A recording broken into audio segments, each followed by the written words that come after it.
Mwanaume mmoja ambaye anataja kama ni mfadhili wa mbegu za kiume na baba wa watoto 180 amenyimwa haki ya kuwa mzazi.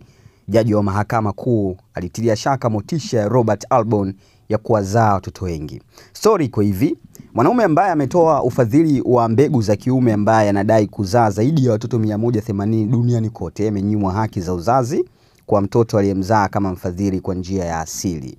Robert Albon ambaye alichapisha sampuli za mbegu za kiume zilizopakiwa na kugandishwa ili kuziweka katika hali ya ubaridi, alitaka kuwa na udhibiti wa mzazi wa mtoto wake na kuwasiliana na msichana aliyezaliwa mnamo 2023.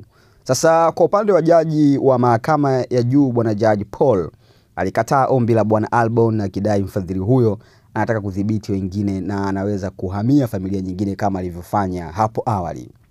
Sasa akasema ushahidi ulio mbele ya mahakama unaonyesha kwamba bwana Albon atafanya ngono na au kutoa mbegu zake kwa ajili ya upandikizaji wa bandia kwa mtu yoyote anaye uhitaji wa mtoto. Mzee huyo mwenye umri wa miaka 54 badala yake alimuomba hakimu kumpa jukumu la mzazi pamoja na kuwasiliana na ana kwa ana.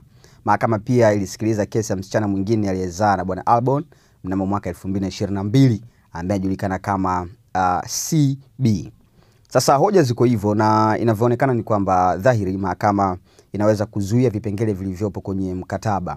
Kawaida duniani tumeshazisikia stories za aina hii, mtu kuweza kufadhili mbegu zake za kiume kwa wanawake wenye uhitaji wa mtoto kwa kupandikiza au kufanya ngono kulingana na mikataba ambayo mnakubaliana nyinyi wenyewe. Baada ya hapo kila mtu anakuwa na maisha yake. Hakuna kufuatilia swala la mtoto. Kama ni mama basi anabaki na mtoto wake, kama ni familia ilikuwa haina mtoto basi mtoto anakuwa ni wa kwao na wewe hahusiki na chochote. Sasa bwana Albon anaonekana anazeeka vibaya kwa kuweza kuhitaji kufuatilia moja ya mtoto ambaye alipandikiza, na hii akipandikiza unajua hapa kuna pesa ambayo anakuwa anapewa. Kwa hiyo hiki kinachoendelea hapa ni kwamba huyu mzee katika baadhi ya comment za watu wanasema kwamba anazeeka vibaya kwa sababu anachotakiwa kufanya endelee na msimamo wake huo. Sasa takwimu zinasema mfadhili huyo wa mbegu za kiume amefanya hivyo mara 180.